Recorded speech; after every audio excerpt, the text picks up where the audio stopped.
What happens when a global icon is quietly erased from the spotlight because no one bought a ticket to see her? Meghan Markle was set to be the centerpiece of one of LA's most prestigious museum galas, honored for her work empowering women. But in a stunning behind-the-scenes move, her name vanished from the program. And the reason is as brutal as it is unexpected.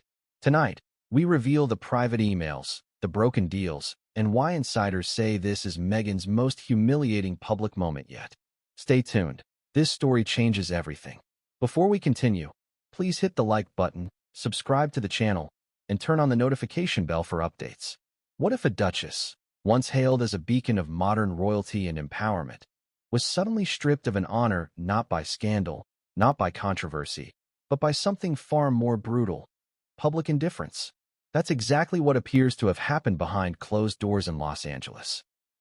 Meghan Markle, a woman who once captivated the global stage with a royal wedding that symbolized a new era, is now at the center of an embarrassing episode that insiders are calling one of her most humiliating setbacks yet. This was supposed to be her night. The Grand Night of Wonder Gala hosted by the Natural History Museums of Los Angeles County was set to honor Meghan for her high-profile advocacy work on behalf of women's rights. There were promotional whispers about her being the face of modern female empowerment. Media partners were preparing glowing segments. Influencers had already marked their calendars. The red carpet was expected to light up with Hollywood elites, local leaders, and A-listers all celebrating a woman who had, for better or worse, become a global name. But then came the silence. Then came the cancellation. It wasn't a public scandal. There were no leaked tapes, no salacious headlines, no scathing op-eds. In fact, there was barely any official statement at all. The museum's marketing team simply shifted the focus of the gala, quietly scrubbing mentions of Meghan's involvement. The event went forward. The lights still sparkled, glasses still clinked, and awards were still handed out, but Meghan Markle's name was no longer one of them. It was almost as if she had never been part of the plan. And yet, sources close to the situation reveal that Meghan had not only been involved in the planning stages but had already begun pre-recording remarks, scheduling fittings for her designer gown, and inviting close friends and industry allies. This wasn't a minor miscommunication. It was a full withdrawal, a complete erasure of what was once poised to be her most significant public moment of 2025. So what really happened? According to multiple insiders, the shocking decision came down to one painfully simple factor: ticket sales. Or rather, the lack thereof. In a city that lives and dies by celebrity allure, Meghan's name just didn't draw the crowd. That reality, confirmed by event organizers, leaked correspondence, and sources from within the museum's board, is now sending ripples across the entertainment world and raising serious questions about the state of Meghan Markle's public image. How did someone who once dominated headlines, inspired passionate loyalty from millions, and carried the prestige of a royal title end up being quietly dropped from an event intended to celebrate her? To understand the full weight of this moment, we need to rewind just a little. Over the last few years, Meghan Markle has worked diligently to redefine herself outside the shadow of the British royal family. She and Prince Harry moved to California with big dreams of independent philanthropy, lucrative media ventures, and global activism. Their Archwell Foundation launched with promise. Their Netflix and Spotify deals, though marred with creative and logistical issues, were supposed to be their bridge into pop culture relevance. Meghan began speaking on major platforms, appearing in interviews, podcasts, and virtual summits where she framed herself as a voice for women navigating a male-dominated world. Some hailed her efforts as bold. Others saw them as performative. But either way, Meghan remained a force, if not entirely admired, at least unignorable. And yet, for all her visibility, a question has quietly lingered beneath the surface. How much real influence does Meghan Markle still have? Is she a true public draw, or simply a media fascination? Is her brand powerful enough to inspire action, support, and turnout, especially when divorced from the mystique of Buckingham Palace? The LA Museum Gala may have just offered the first honest answer to that question. Insiders allege that tickets to the event, marketed as a high-end celebration of innovation, history, and social progress, simply weren't moving. As one anonymous source involved with gala planning put it, the numbers were embarrassing. We've had smaller honorees pull bigger crowds. It wasn't just that the event was struggling to reach capacity. It was that expected sponsors began pulling out. Corporations slated to donate or buy tables reportedly began questioning the return on investment. Even VIP guests, those who usually show up out of habit or Hollywood loyalty, weren't confirming attendance. A gala meant to highlight Meghan's commitment to causes close to her heart had, instead, become a logistical nightmare, and that led to a pivotal meeting behind closed doors. Museum stakeholders, including development officers, PR consultants, and board members, gathered to assess the situation. According to one staffer, it became clear we had a problem that wasn't going to fix itself. We had to ask, was Meghan Markle helping the event or hurting it? The decision was made quietly, but decisively. Meghan's recognition would be shelved.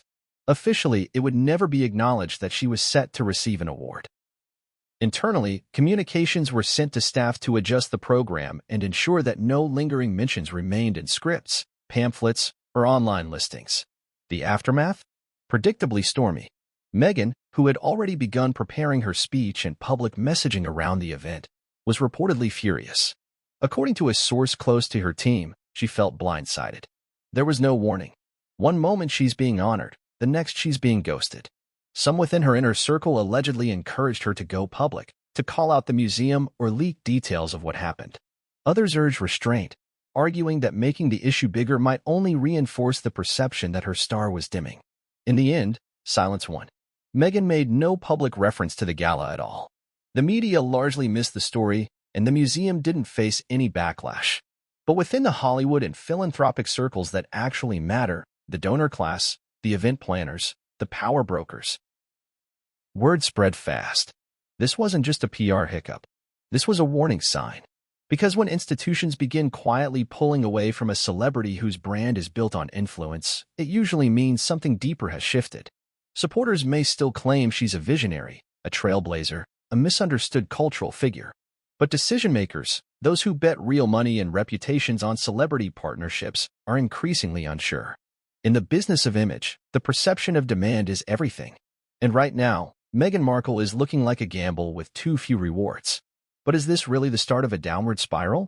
Or just a bump in the road for someone who has always thrived on controversy, reinvention, and media momentum?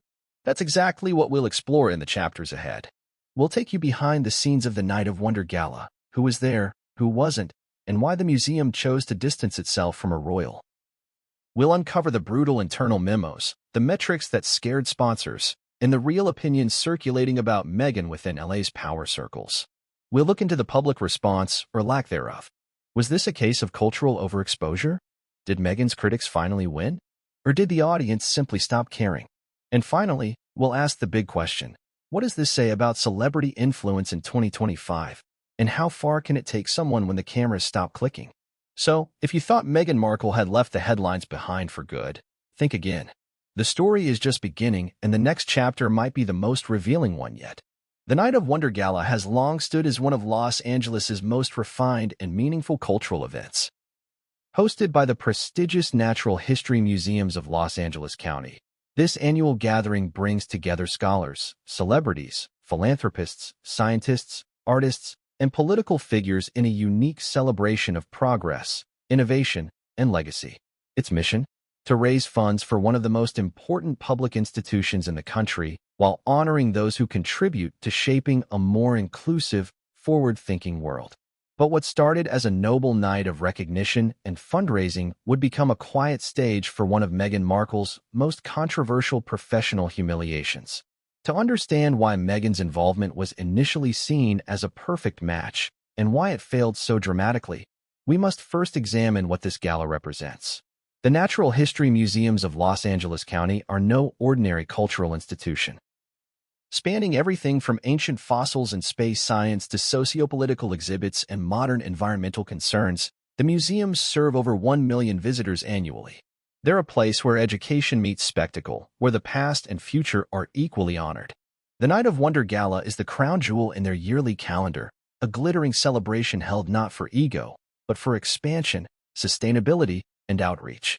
In previous years, the gala has played host to an impressive array of honorees. From environmental scientists recognized for their efforts against climate change to media personalities who use their platforms to promote social justice, the recipients are chosen not only for their fame, but for the measurable impact of their actions. It is not unusual to find a Hollywood celebrity seated beside a Nobel Prize-winning biologist at the event. In fact, it is that exact mix of prestige and star power that makes the gala both influential and commercially viable. Corporations like Apple, Disney, and Tesla have in past years offered sponsorship packages worth hundreds of thousands of dollars for association with the gala. Brands benefit from aligning themselves with both progress and glamour, and the museum benefits from their patronage. The gala isn't just about glitz, it is a fundraising machine. Tens of millions have been raised over the years, funding new exhibits, community outreach programs, and school education initiatives. When Meghan Markle's name was first floated as a potential honoree for 2025, many saw it as a shrewd decision. Her work as a vocal advocate for women's rights, her support of mental health awareness, and her image as a modern royal trying to chart her own path made her, at least on paper, a perfect candidate for this kind of event. She had global name recognition, access to a wide media audience, and had long positioned herself as a champion of underrepresented voices. Within the internal planning committee, there was initial excitement. Meghan's team reportedly showed interest almost immediately after being approached. Her representatives began coordinating closely with the museum's event planners. There were discussions about how Meghan could incorporate her Archewell Foundation into her acceptance speech, what kind of messaging the gala's marketing materials would use to frame her award, and which celebrities would be seated at her table to boost photo ops.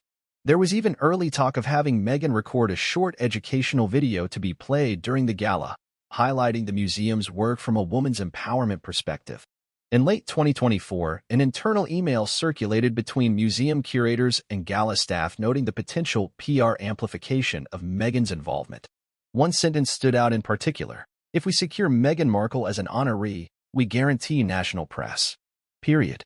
That belief would later prove not only optimistic, but dangerously wrong. As the months moved forward, the museum began discreetly planning the evening's program. The venue was set, the museum's iconic outdoor terrace, surrounded by dazzling installations of ancient bones, meteor fragments, and California native botanicals. Chefs were recruited to serve an elegant three-course dinner, with wine pairings curated by one of Napa Valley's most exclusive vineyards. A-list musical acts were shortlisted for the entertainment segment. The tone of the gala was set to be modern, elegant, and politically conscious, aligning perfectly with Meghan's public persona. Designers lined up in hopes of dressing Meghan for the evening. One top stylist reported that several high-end fashion houses were working behind the scenes, preparing mood boards tailored to her taste, minimalistic but regal, confident but soft. Meghan, known for her sartorial diplomacy and message-laden wardrobe, had reportedly selected a British-American designer to symbolize her transatlantic roots. Media outlets were given embargoed teasers. Pitches were sent to Vogue, The Hollywood Reporter, and even international outlets like The Times and Le Monde. PR managers anticipated global coverage of Meghan receiving an award for championing women in science and storytelling, a custom title created specifically for her. Every detail was meant to tell a story of power, grace, and impact. Behind all the excitement, however, something quieter and far more dangerous was happening. Despite the buzz inside planning rooms and celebrity circles, the public wasn't responding the way organizers had hoped. Ticket sales, usually brisk following honoree announcements, remained stubbornly low. Social media chatter around the event barely registered outside a few niche fashion blogs. RSVP confirmations from major celebrities and influencers lagged behind projections. Sponsorship stalled. The museum's leadership initially downplayed these signs. They reasoned that sales were just slower this year due to economic uncertainty, or that competing events in LA's crowded social calendar might be responsible. Some even suggested they just needed one solid Meghan media moment, a surprise appearance, a powerful essay, a teaser of her upcoming project, to tip the public toward excitement. But that moment never came. Instead, media interest in Meghan during the spring of 2025 had dwindled.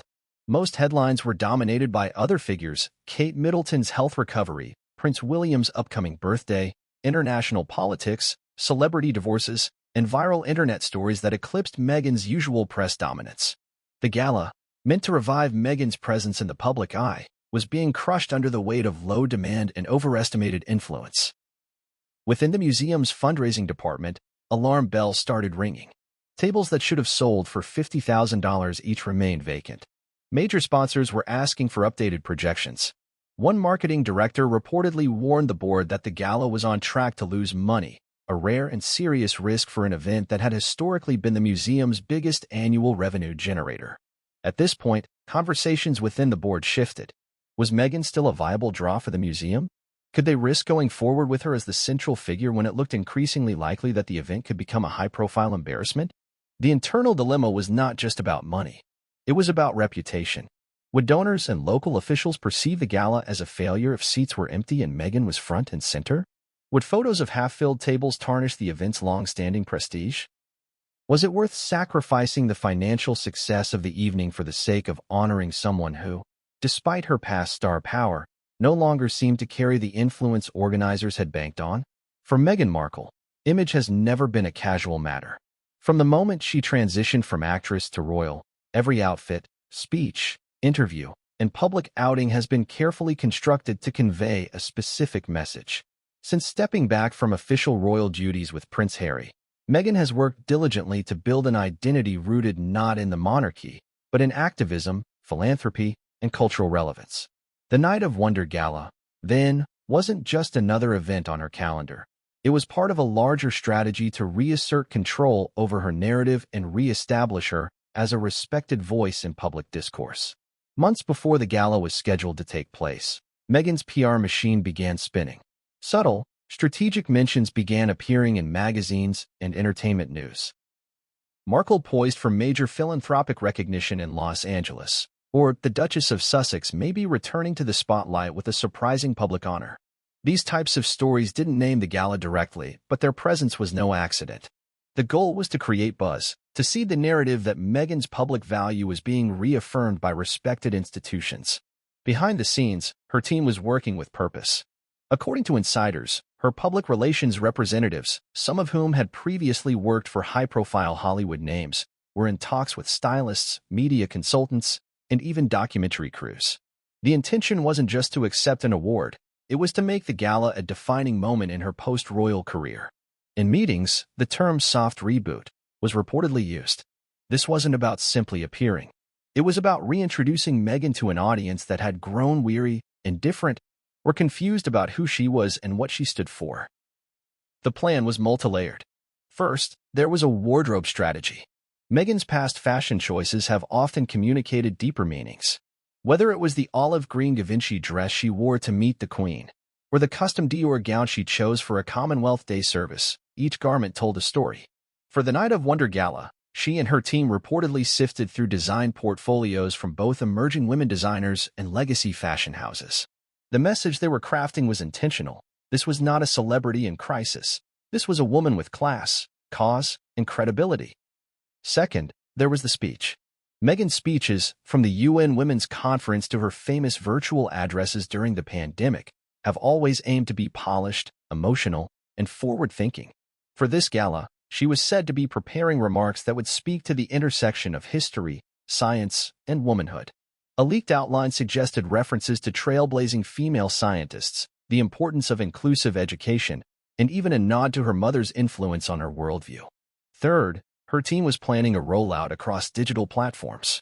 The Archwell Foundation website was due to highlight her upcoming appearance, with a new blog post titled, "Honoring History, Shaping the Future." There were coordinated efforts with select media partners, including legacy publications and up-and-coming digital outlets that focused on activism and women's empowerment. Meghan's social media strategy, though not directly managed by her, since she does not maintain a public personal account, was also scheduled to align with the narrative. Influencers and nonprofit leaders were being briefed to promote her appearance at the event in exchange for back-channel access or recognition. All these efforts were part of a coordinated campaign to reshape Meghan's public perception. In recent years, her image had taken several hits, accusations of hypocrisy, failed media ventures, family estrangement, and mounting criticism from both UK and US press. To supporters, these were the growing pains of a woman fighting an unjust system. To critics, they were the signs of an ego spinning out of control. The gala was meant to silence the doubters and reset the tone. That's why the strategy wasn't merely about the night itself. It was about everything that surrounded it. Meghan's team viewed the event as a launchpad. Plans were in motion for her to announce a new Archwell partnership shortly after the gala. with a focus on educational equity for girls in underserved communities. A soft feature in a major women's magazine was already scheduled for the following month. Even Netflix, despite reports of tension behind the scenes, was reportedly considering using Gala footage in a future Archewell-related documentary series. The build-up extended to her personal life as well. Meghan had begun making more public appearances at low-risk events, charity lunches, virtual panels, and even informal visits to community centers in LA. These outings were captured by professional photographers and circulated selectively, designed to show Meghan as grounded, maternal, and involved. Each appearance added to the sense that she was preparing for something bigger, something meant to reaffirm her status. And yet, all this effort was built on one crucial assumption: that the public still wanted to engage with Meghan Markle in this way, that she still held enough cultural capital to draw crowds, influence media, and inspire sponsorships. Her team was not unaware of the criticism. They understood that the backlash Meghan faced over the past few years had eroded parts of her public appeal. But they believed, perhaps too confidently, that a well-executed, high-profile event could repair the damage. There were warning signs, of course. In internal documents from the Gala Planning Committee, there was early concern that Meghan's involvement might polarize potential attendees. One memo noted that certain donor groups have expressed hesitance about her inclusion, citing her politicized image and recent media controversies. A corporate sponsor quietly withdrew its interest once Meghan was confirmed as an honoree. Another asked to be listed under the general donor category rather than associating directly with the event. Still, Meghan's team pressed on. They believed that narrative could overcome hesitation. They banked on the idea that people would show up, cameras would flash, and critics would be silenced. After all, this wasn't a woman without supporters. Meghan's fanbase, though reduced from its royal wedding peak, remained vocal and passionate. Across platforms like Twitter, Instagram, and Reddit, loyal admirers defended her fiercely, seeing her as a woman battling systemic injustice, media racism, and institutional cruelty. In this context, the Night of Wonder Gala wasn't just an award ceremony. It was a bet, one placed not only by the museum, but by Meghan herself. If the night succeeded, it would mark a dramatic turnaround. If it failed, it could quietly confirm what many in the entertainment and philanthropic worlds had begun whispering: that Meghan Markle's era of influence was coming to an end. And so, the build-up continued. Invitations were drafted with Meghan's name prominently featured. Private rehearsal schedules were created. Security protocols were amended to account for royal-level handling. Meghan had even begun coordinating with hair and makeup artists who had worked with her during her more high-profile years. The goal was to recreate the elegance of her royal past, but grounded in her new identity as an independent changemaker. Meanwhile, the museum staff tried to remain optimistic. But with each passing week, the numbers continued to disappoint. Ticket sales lagged. VIP confirmations slowed. Media interest remained lukewarm. Organizers who had once envisioned the night as a triumphant celebration of modern leadership were now quietly fielding complaints, requests for refunds, and subtle expressions of concern from major supporters. And yet, Meghan remained unaware of just how fragile the foundation had become. Her team continued preparing. The dress was finalized. The speech went through multiple edits. Guest lists were updated. Social media captions were written in advance. The stage was being set for a moment that, in the end, would never arrive. Because while Meghan's image campaign was moving full steam ahead, the public was moving in another direction. They weren't buying tickets. They weren't buying the message. And they weren't buying into the idea that this event, and this honoree, mattered in the way organizers hoped they would. The full story of how Meghan Markle went from headlining honoree to being dropped in near silence cannot be told without digging into the behind-the-scenes negotiations that took place between her team and the Natural History Museums of Los Angeles County. While the public saw only whispers of her potential involvement in the gala, what was happening behind closed doors revealed a far more tense, complex, and ultimately fragile arrangement, one that would slowly unravel under the weight of ego, overcalculation, and conflicting priorities. The first direct contact between Meghan's camp and the museum's event planning committee came months before the official event calendar for the Night of Wonder Gala had even been released. According to leaked internal correspondence, one of the Duchess's senior advisors had reached out informally through a mutual connection on the museum's board of trustees. The message was clear. Meghan was interested in participating in a high-visibility philanthropic event tied to women's leadership, education, or the environment, three causes Archewell had emphasized in its mission statements. At first, museum officials were intrigued. Meghan's name alone was enough to generate headline value. Her royal background, coupled with her California base, presented a compelling opportunity to blend global appeal with local relevance. But even in these early stages, caution began to take root.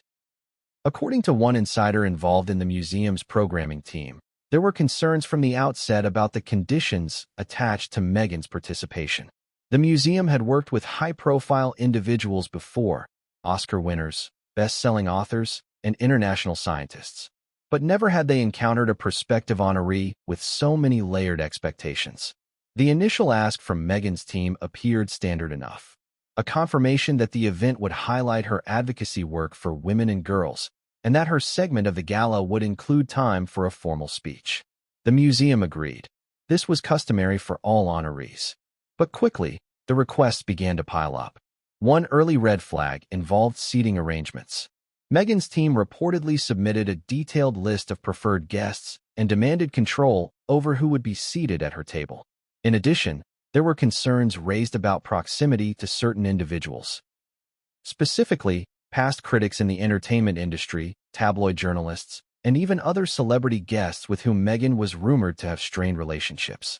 According to a former event assistant, it became less about celebrating the work and more about managing an image. Then came the discussion about media access. Meghan's representatives inquired whether the museum would permit a camera crew from Archewell's production arm, or at least a preferred third-party documentary team, to film portions of the event. The intent, they argued, was to capture authentic moments of philanthropy and public engagement for an upcoming video campaign. Museum officials balked at the idea. While red carpet photography was standard, the gala itself was traditionally off-limits for outside crews. The event was meant to be about the museum's mission, not an individual brand. The back and forth over filming rights became one of the most contentious issues during the planning process. Meghan's team argued that their presence at the gala would help promote the museum's cause to a broader audience. But internal emails reveal skepticism. One gala coordinator wrote, "We're being asked to compromise the privacy and ethos of the event to serve someone's personal narrative." Beyond the cameras, there were branding concerns. Meghan's team allegedly wanted assurances that her image would be prominently featured in all pre-event marketing posters, web pages, press kits, and social media banners.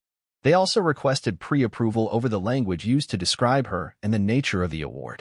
The museum, striving to maintain neutrality and integrity, resisted what they saw as editorial interference. Another complicating factor involved sponsorship. Meghan's team floated the idea of inviting certain corporate partners aligned with Archewell's values to sponsor elements of the gala, branding opportunities that would be tied directly to her appearance. While the museum was open to expanding its sponsor base, this proposal raised concerns about conflicts of interest and favoritism. One museum board member reportedly warned that allowing this level of influence from a single honoree could alienate existing donors and shift the focus away from our core mission.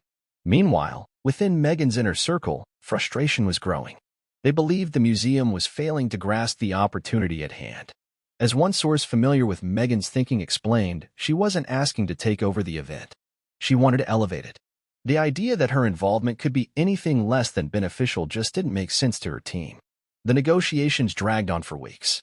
Every detail, speech content, video timing, seating assignments, sponsor exposure, was negotiated, contested, and reevaluated. What was supposed to be a celebratory partnership began to resemble a corporate contract dispute. Internally, museum staff started referring to the event not by its formal name but as the Markle Night. Still, both sides kept moving forward. Public announcements were still on the table. The event was still scheduled. Meghan had begun speech rehearsals. Designers had finalized sketches. Invitations were being printed with her name. But the trust had already begun to erode. A pivotal moment came during a pre-gala walkthrough at the museum's central venue. Meghan's team reportedly arrived with their own event consultant, separate from the museum's assigned staff.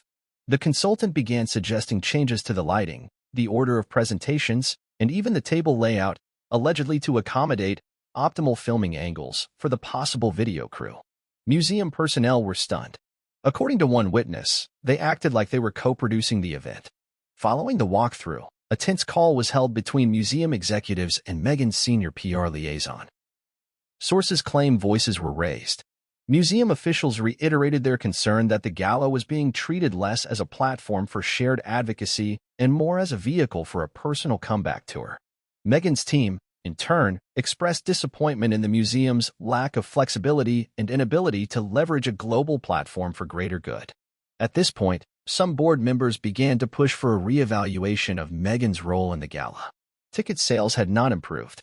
Interest from media outlets was not at the level originally expected. And the museum's longtime supporters, many of whom had loyally attended previous galas, were quietly expressing fatigue with the unfolding drama. One major donor reportedly told the museum's development director, "This feels less like a fundraiser and more like a reality TV episode." Behind closed doors, the consensus was shifting.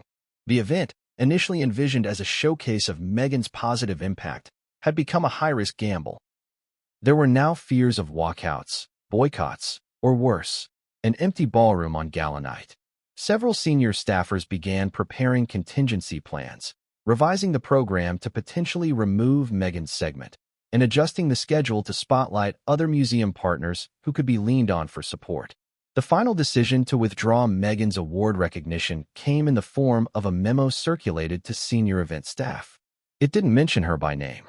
Instead, it referenced a strategic realignment of the gala's programming to highlight institutional priorities and long-standing community partnerships. But everyone involved knew exactly what it meant. From Meghan's perspective, the fallout was a gut punch. There was no grand confrontation, no public dispute, just a silence that signaled she was no longer wanted. According to a source close to her team, Meghan was stunned and deeply hurt. She had believed that the gala was going to be her moment of vindication, a night to reclaim the narrative and remind the world of her value. Instead, she found herself shut out by the very cultural world she had hoped to rejoin. The breakdown in negotiations wasn't just a scheduling mishap or creative disagreement. It was a deeper clash between two competing visions, one focused on institutional tradition and careful stewardship of legacy, the other centered on personal brand, modern media influence, and cultural reclamation. Neither side was entirely wrong, but together, they were entirely incompatible. In the end, the gala went on without Meghan, and what could have been a signature moment in her rebranding strategy instead became a cautionary tale about overreach, about misreading the room, and about the limits of image when real-world interest begins to wane. Inside the spacious offices of the Natural History Museums of Los Angeles County, the energy that once surrounded the planning of the Night of Wonder Gala was beginning to sour. What had initially been regarded as a bold and media-savvy choice, placing Meghan Markle at the center of the event, was gradually morphing into a logistical dilemma of an entirely different nature. At the heart of the crisis was a single, unignorable fact: tickets were not selling.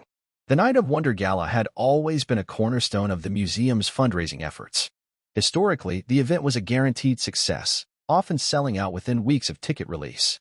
Wealthy donors, corporate sponsors, and a constellation of celebrities made the gala a must-attend occasion on Los Angeles's cultural calendar. The formula had worked year after year: a strong honoree with wide appeal, an engaging program, and the social cachet of being part of something meaningful and exclusive. And yet, despite following what should have been a winning playbook, this year's ticket numbers were stagnant. Museum staff first noticed the slowdown 6 weeks after initial ticket sales opened. In prior years, the early ticket phase would sell out nearly 70% of general attendance spots within a month. But with Meghan's name at the center, sales hovered just above 25%. At first, the development office chalked it up to timing. Maybe the event had launched its campaign too early. Maybe people were waiting to buy closer to the date. But as time went on, the optimism began to fade. The marketing team ran diagnostics on all their digital and physical promotions. Ad spend had been generous. Social media impressions were tracking well. Email open rates weren't far off from previous years. But none of that was translating into actual sales. Internally, the issue was described in a confidential memo as a growing gap between promotional visibility and buyer engagement. Behind closed doors, the museum's leadership began to ask an uncomfortable question. Was Meghan Markle's involvement actually deterring people from attending? The idea was difficult to process at first. Meghan had once been a press magnet, a woman whose very presence sparked international coverage. But the landscape had shifted. Her critics were now louder, more organized, and, importantly, more influential in digital spaces. Meanwhile, her supporters, though loyal, had grown weary of defending her against every headline. The fatigue was real, and it was measurable. Online forums and ticketing pages began to reflect this disillusionment. While some hailed the decision to honor Meghan as courageous, others were less forgiving. One comment on a ticket promotion ad read, "Why are they honoring someone who abandoned every institution she's ever joined?" Another user posted, "I'd pay not to sit through another Meghan lecture." The tone was clear. Curiosity had turned to skepticism, and skepticism had turned to rejection. This rejection wasn't limited to keyboard critics. It was manifesting in boardrooms and donor meetings. Corporate sponsors, once excited to align with Meghan's progressive brand, were quietly backing away. A sustainability tech company that had pledged $100,000 in sponsorship requested to downgrade its involvement, citing strategic misalignment. A celebrity-backed beauty brand rescinded its offer to provide gift bags. Even longtime museum donors were expressing hesitation about this year's gala. The most striking feedback came from the museum's Donor Stewardship Committee, which conducted informal outreach to key patrons. The results were disheartening. One high-level donor confessed that she no longer saw the event as neutral territory, describing Meghan's presence as a political statement I'm not comfortable attaching my name to. Another simply said, "I miss when this was about science." These reactions weren't necessarily personal attacks on Meghan. Rather, they reflected a broader fatigue with celebrity activism, particularly the kind perceived as self-serving or disconnected from the cause. Many questioned whether honoring Meghan, who had no direct relationship to science or historical preservation, diluted the integrity of the event. Some even argued it was an example of celebrity culture undermining legitimate work in the nonprofit space. Within the museum, tension reached a boiling point. Weekly ticket sales meetings turned into emergency sessions. Staff were urged to personally reach out to potential attendees. Discounts were quietly offered to partner organizations. Marketing shifted focus from Meghan to the museum's new exhibits and community outreach. But it wasn't enough. Even efforts to bring in additional high-profile guests failed to materialize.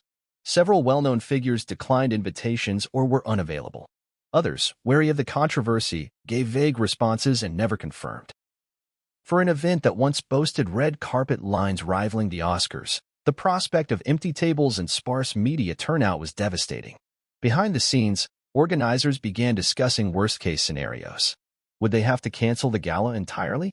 Could they reframe the event without admitting defeat? Was there still time to pivot and salvage the evening's prestige? All the while, Meghan's team remained optimistic, at least publicly. Press releases continued to trickle out. Her speech was still in development.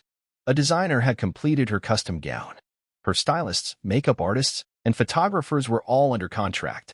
From her side, there was no indication that things were anything other than on track. But inside the museum's executive offices, the mood was grim. One internal Slack message, leaked by an anonymous staff member, read, "We've never seen this kind of apathy before. Not even during COVID." Another staffer described the environment as tense, chaotic, and full of second-guessing. As the event date approached, museum executives faced a crossroads. Continue as planned and risk a catastrophic turnout? Or pull the plug on Meghan's recognition quietly and hope the shift would go unnoticed? The turning point came just 2 weeks before the gala. With final ticket counts due for catering and venue logistics, the numbers simply didn't support the original program. Less than 40% of tables had been sold. VIP response was tepid. The gala was shaping up to be not just a disappointment, but a reputational risk. On a Friday afternoon, the leadership team gathered in a closed-door session.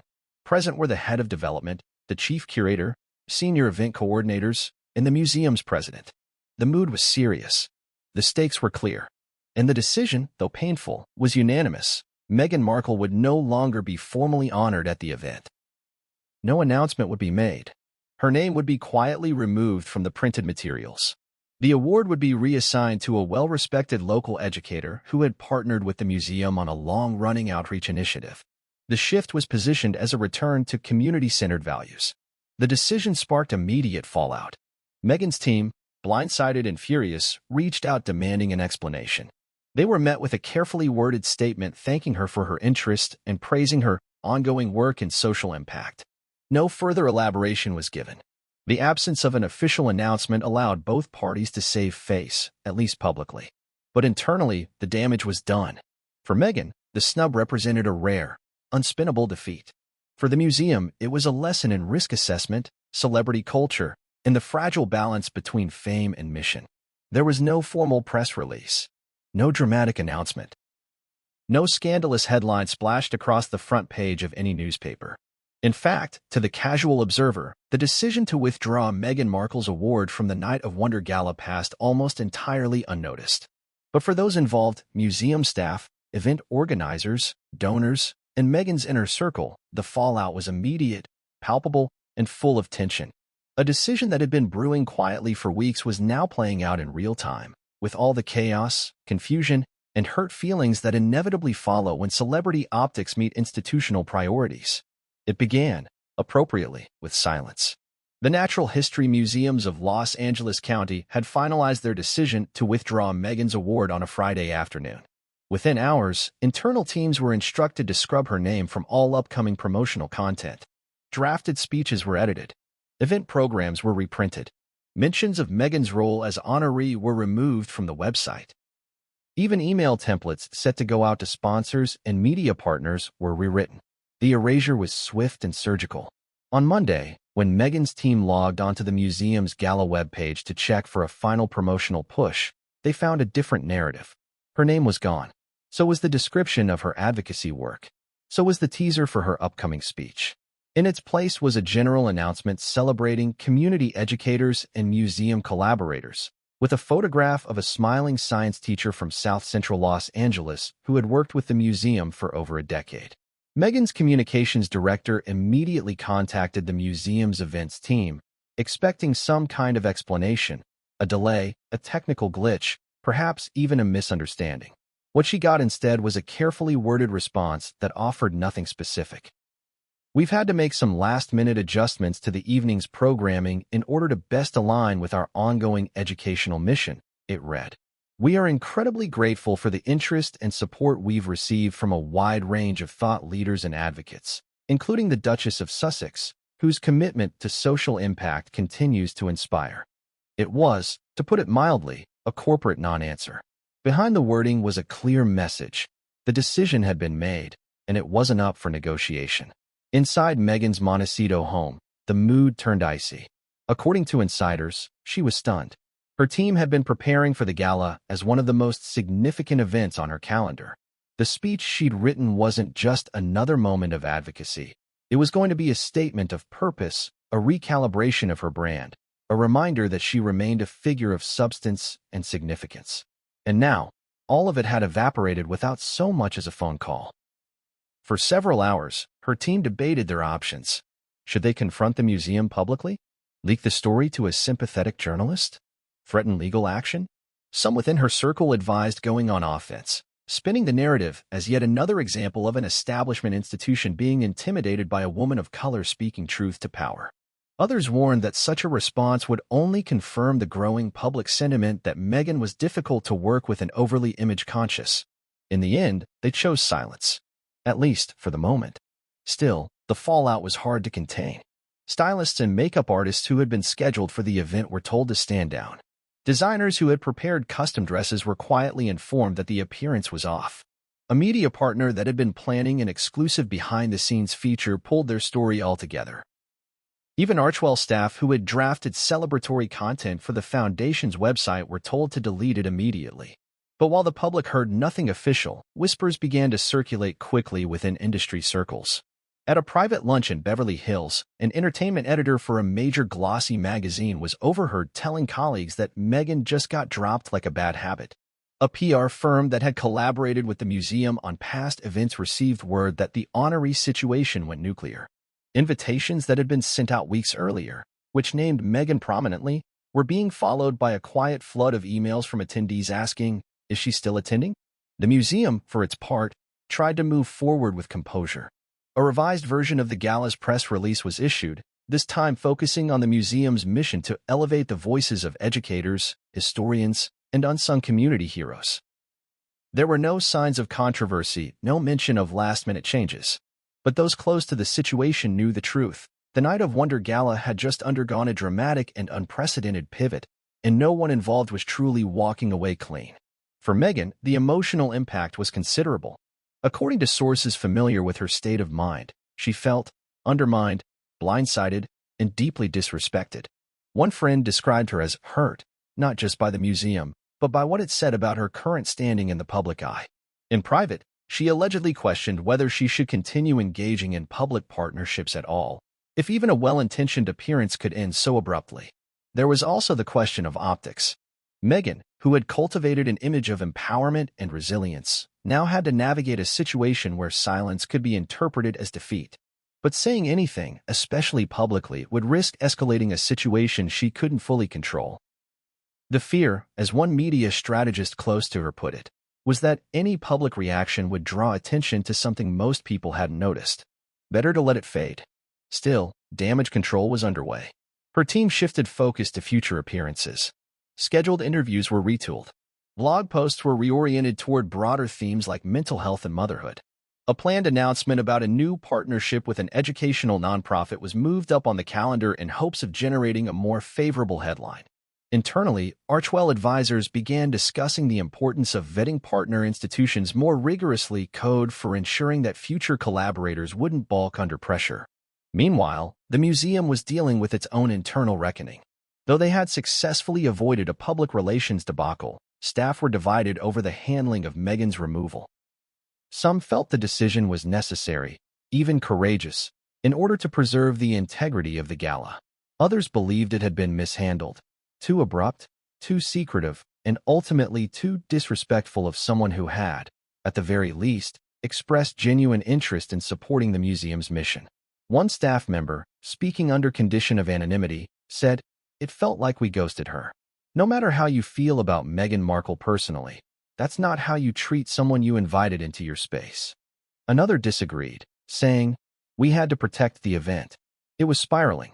We couldn't let it become a media circus or a financial disaster."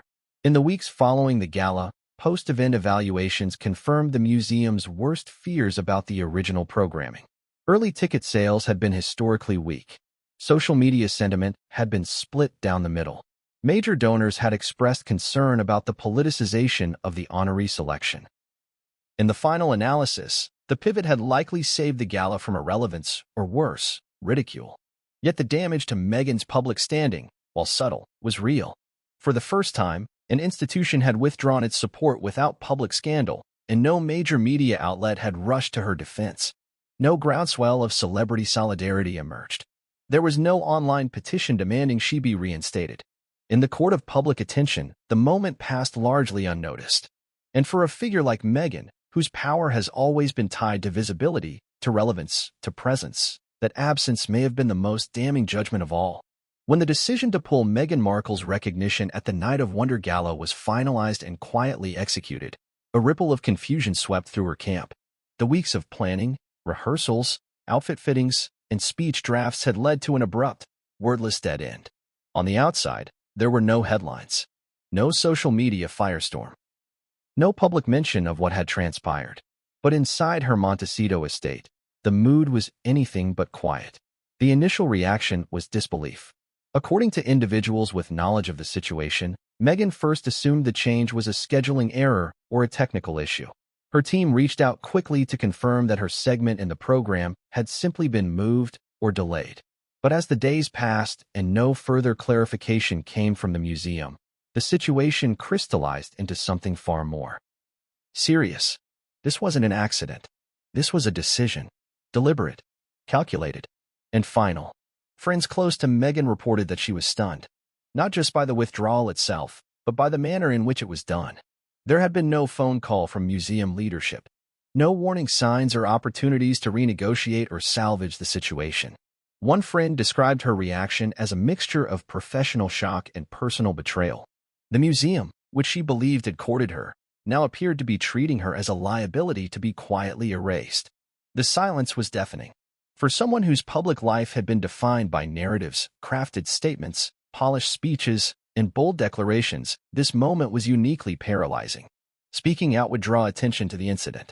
Remaining silent would feel like surrender. Meghan found herself in a position she rarely experienced, voiceless in her own story.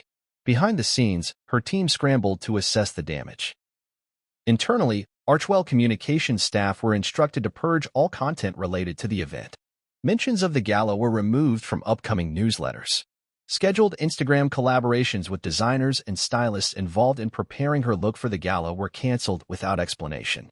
Public relations partners were instructed to shift focus to future projects. But no one in the camp could deny what had happened. Meghan had been dropped. Not because of a tabloid scandal. Not because of a lawsuit or leaked footage. But because the public simply didn't show up. That realization cut deeply. Privately, Meghan was furious. According to multiple sources, she felt that the museum had disrespected her not only as a professional but as a person. There was reportedly a heated internal meeting in which she questioned why she had not been warned earlier about low ticket sales or shifting sentiments. She was quoted as saying, "If they were so concerned, why didn't they come to us first? We could have fixed it. We could have worked together." To some of her closest aides, the situation highlighted a recurring challenge. Meghan's team had grown so used to managing narrative and controlling press coverage that they underestimated the power of public perception beyond their reach. The numbers didn't lie. Ticket sales lagged, interest was muted, and organizers feared the event would flop. And for once, no amount of messaging could reverse that momentum in time. There were serious conversations about next steps. Some team members floated the idea of confronting the museum in a formal letter, expressing disappointment in the handling of the withdrawal and requesting a public statement clarifying that Meghan had not dropped out or refused to appear, but rather had been removed. The logic was that silence allowed others to control the narrative. But others strongly advised against that move, arguing that it would only spark a media frenzy and potentially damage future collaborations. Ultimately, Meghan chose the latter path. No public statement was issued. No leaks were encouraged. She did not attend the gala, and neither her name nor her image was mentioned again in connection with it. For days following the event, she maintained a low profile. There were no Instagram stories, no sudden appearances in Beverly Hills or at charity events. The usual buzz around her movements, paparazzi catching her outside cafes, bloggers tracking her wardrobe, vanished. It was as if, for that week, Meghan Markle disappeared from the public stage. And yet, inside her team, the work never stopped. The incident prompted a serious reevaluation of strategy. Staff were instructed to more rigorously vet future event partnerships, focusing only on organizations with shared values and stable leadership. A research dossier was assembled on how other celebrities had rebounded from similar moments of public disappointment, drawing parallels to everything from Oscar snubs to major brand breakups. Meghan's strategy team studied these examples carefully, searching for patterns and paths forward. They also began pivoting toward digital engagement. If live attendance could no longer guarantee success, online platforms might offer a safer and more controllable space. Plans for a podcast revival resurfaced. Negotiations with a women-focused media platform about a branded video series gained momentum. Meghan even began drafting a personal essay, an emotional, introspective piece about vulnerability, public perception, and the price of advocacy, which was intended for publication in a major online outlet. Whether or not the piece would directly address the gala incident remained undecided, but the timing was clearly influenced by it. At the same time, Archewell resumed efforts to solidify partnerships outside of the celebrity circuit. Staff reached out to academic institutions, grassroots nonprofits, and international women's networks. The goal was to realign Meghan's image with purpose over popularity, to present her as a deeply engaged thought leader rather than a headline-chasing figure. Still, the emotional fallout lingered. Multiple sources confirmed that the event shook Meghan more than she publicly let on. It wasn't just the lost opportunity. It was the idea that she had become a risk, that her name, once seen as a guarantee of attention and legitimacy, now carried enough baggage to make even a respected cultural institution retreat. The feeling, said one aide, was like watching a door close and not knowing if it would ever open again. There was also the toll it took on her relationship with the public. Meghan had spent years trying to build trust with audiences, particularly women of color, young activists, and professionals who saw her as a symbol of resilience and reinvention. The quiet rejection by the museum, if it ever became widely known, could challenge that image. It raised questions. Was Meghan still relevant? Was her influence waning? Had her brand run its course? Inside Archwell, some began pushing for a more grounded strategy. Fewer Hollywood events, more community visits, less emphasis on celebrity endorsements, and more focus on measurable impact. Meghan reportedly agreed with this direction in principle but remained hesitant about disappearing from the spotlight altogether. Her belief in the power of platform, of visibility, remained unchanged. Privately, she began exploring new avenues to restore momentum. She held closed-door meetings with media strategists and content creators. She revisited the idea of releasing a follow-up documentary. Something smaller, more intimate, focused not on the glamour of royal life but on motherhood, reinvention, and social advocacy. She also began considering an international trip, potentially to Africa or Southeast Asia, where she could engage with on-the-ground projects and reframe her public presence outside the Western celebrity framework. None of these plans would erase what happened at the Night of Wonder Gala, but they might, in time, dilute its impact. The goal was not to erase the rejection, but to outrun it, to fill the calendar with new narratives, new achievements, and new alliances that would render the museum's decision insignificant. Still, those close to Meghan acknowledged that something had shifted. One longtime advisor described it as a crack in the foundation. For years, Meghan had thrived on the idea that she could weather any storm, that attacks only made her stronger, that setbacks were setups for comebacks. But this time, the damage was quieter, more invisible, and perhaps more lasting. The museum's silence, the public's indifference, and the industry's whispers had all converged into a single, painful realization. Influence is not permanent. Visibility is not guaranteed. And even the most carefully crafted public figure can be quietly pushed aside if the appetite just isn't there. While the decision to withdraw Meghan Markle's award recognition at the Night of Wonder Gala was handled with extreme discretion, insiders at the Natural History Museums of Los Angeles County knew it would be impossible to conceal every trace of what had occurred. In a world increasingly defined by leaks, speculation, and digital sleuthing, silence often invites more questions than answers. And within the institution, museum officials found themselves walking a tightrope, balancing the need for transparency with the imperative to protect the integrity of the museum, its leadership, and its future events.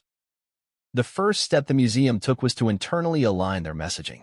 Within 48 hours of removing Meghan from the gala program, senior leadership held a mandatory staff meeting for the event planning and development departments. The tone was measured, formal, and cautious. According to one person present in the meeting, the museum's director of external affairs emphasized the importance of speaking with one voice and not providing off-the-cuff commentary about the situation to external contacts or media. The official internal position was that programmatic adjustments had been made to better reflect the museum's educational mission and community engagement focus. It was never stated directly that Meghan had been dropped, but the implication was obvious. Staff were instructed not to speculate publicly or privately about the decision, especially on personal social media accounts or in casual conversations with donors. But not everyone was on board with the tight-lipped approach. Some staffers, particularly those on the development and outreach teams who had worked directly on Meghan's segment, were disheartened by the abrupt reversal. They had believed in the messaging being built around her presence. A few felt that the museum had succumbed to public pressure too easily, missing a chance to take a cultural stand by honoring a high-profile woman of color who had consistently promoted social justice. Others, however, felt the institution had narrowly avoided a much larger disaster.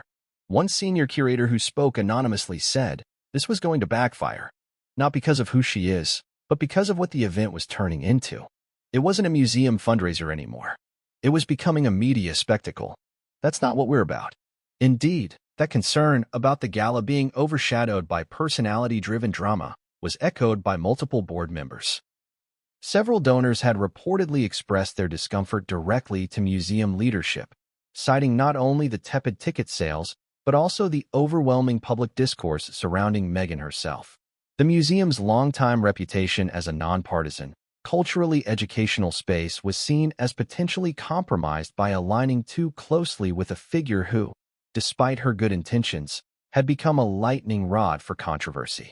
Still, the leadership knew that a complete refusal to acknowledge the change could also be damaging. And so, they opted for a subtle shift in public messaging.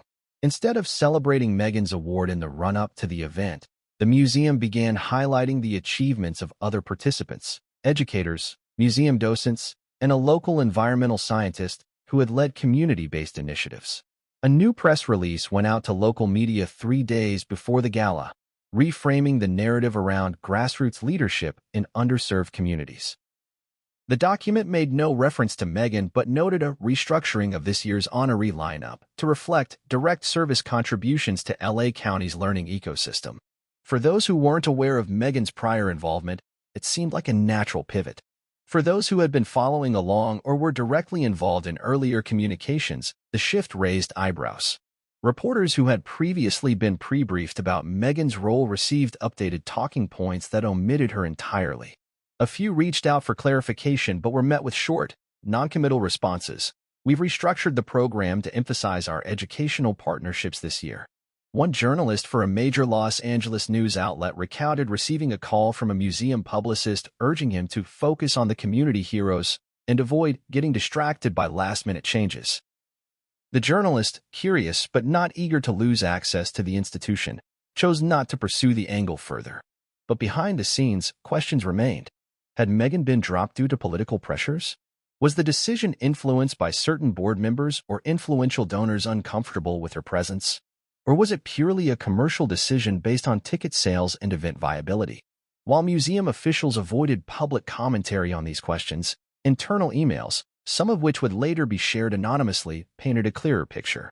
One email between the event's director and a senior member of the fundraising team stated plainly, "We can't afford a half-full ballroom, especially not with this level of scrutiny. If we don't pivot now, we risk the entire event collapsing." Another thread revealed a deeper concern about optics. "This is not about whether we agree with Meghan or not. It's about whether this event serves the museum's core mission and long-term relationships. We can't let a single personality define the tone." To the institution's defenders, these concerns were valid. The museum, after all, is not a political body. Its primary goals involve education, preservation, and public engagement. Honoring Meghan Markle had seemed, at first, like a compelling way to advance those goals. But when the reality of public disinterest and vocal resistance set in, the leadership made a calculated choice to pull back, regroup, and redirect the spotlight toward individuals whose work, while less flashy, was more directly aligned with the museum's values. The backlash, as anticipated, was minimal. There were no protests, no viral tweets, no celebrity condemnations. If anything, the lack of response seemed to affirm the museum's concerns that Meghan's draw had diminished and that the public simply wasn't invested in the controversy. The story faded almost as quickly as it had emerged. Internally, though, the experience left a mark. In the weeks following the gala, a debrief document circulated among department heads, analyzing what had gone wrong. The document cited 4 primary lessons. Celebrity partnerships require careful vetting. The risks and benefits of associating with high-profile figures must be evaluated not just through a lens of media attention, but community reception and mission alignment. Donor feedback must be taken seriously. Early concerns from key patrons should be addressed transparently and incorporated into event strategy. Control of messaging is crucial. Allowing an outside figure's team too much influence over branding, staging, and media interactions can destabilize the event's tone and focus. Backup plans are essential. The museum's ability to pivot quickly to new honorees saved the event from financial and reputational harm. Perhaps most importantly, the document ended with a quiet but telling recommendation. Future events should prioritize institutional stories over individual personalities. This subtle rebuke of the Meghan incident did not go unnoticed. Several board members privately agreed with the sentiment. One went further, reportedly saying, "We need to stop chasing viral moments and start building long-term trust." The museum moved forward. The gala, despite the turmoil, was ultimately considered a success. Attendance rebounded after the program shift. Donor contributions reached targets. Photos from the evening showed smiling guests, compelling speeches, and a celebration of community impact. In public memory, the absence of Meghan Markle was a detail omitted rather than mourned. Still, for those behind the curtain, the experience served as a reminder of how quickly the tides can turn. How even the best intentions can be swallowed by the complexities of public sentiment, internal politics, and the volatile nature of modern fame. When word finally began circulating that Meghan Markle had been quietly removed as an honoree from the Night of Wonder Gala, reactions among the general public were not quite what one might expect for such a high-profile omission. There was no mass outrage, no trending hashtag, no flood of viral social media posts defending the Duchess. Instead, what emerged was a deep, telling silence, a lack of engagement that spoke louder than any public scandal. And that silence raised an essential question: why didn't the audience show up? To understand the broader public's indifference, one must first understand the gradual decline in Meghan's cultural appeal in recent years. When she and Prince Harry announced their departure from royal duties in 2020, the world was captivated. They were viewed as rebels breaking free from an archaic institution, modern figures forging a new path rooted in compassion, inclusion, and global awareness. But the honeymoon period didn't last.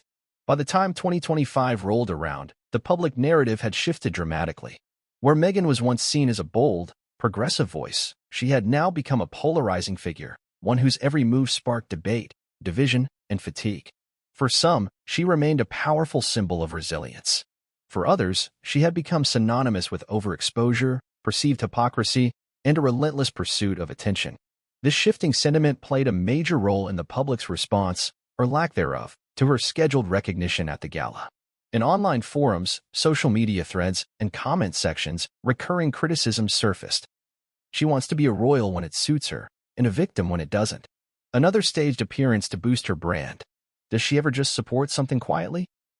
She keeps saying she wants privacy, but she never stops chasing the camera.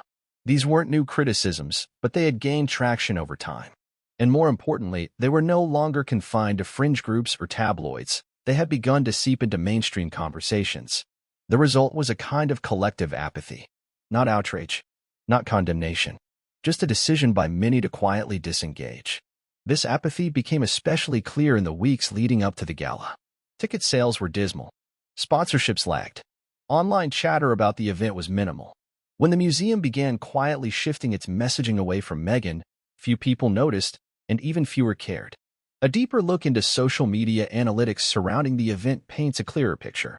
A Twitter search of keywords like Night of Wonder Gala, Natural History Museum LA, and Meghan Markle Award returned surprisingly few results in the month prior to the event. The posts that did exist received low engagement, limited likes, minimal shares, and almost no comments. Even dedicated fan accounts, which usually amplify Meghan's every appearance, seemed muted in their promotion of the gala. Compare this to past events involving Meghan, a podcast launch, a royal interview, or even a routine charity appearance, and the difference is striking. Previously, anything she touched drew headlines, conversation, and commentary. But this time, the narrative was met with yawns. Her name no longer carried the automatic power it once had. Part of this shift can be traced to public fatigue with celebrity activism. In the wake of the global pandemic, ongoing social justice movements, and rising economic concerns, many audiences have grown skeptical of wealthy public figures leveraging social causes for personal branding. Meghan, fairly or unfairly, came to be seen by some as emblematic of this trend, someone who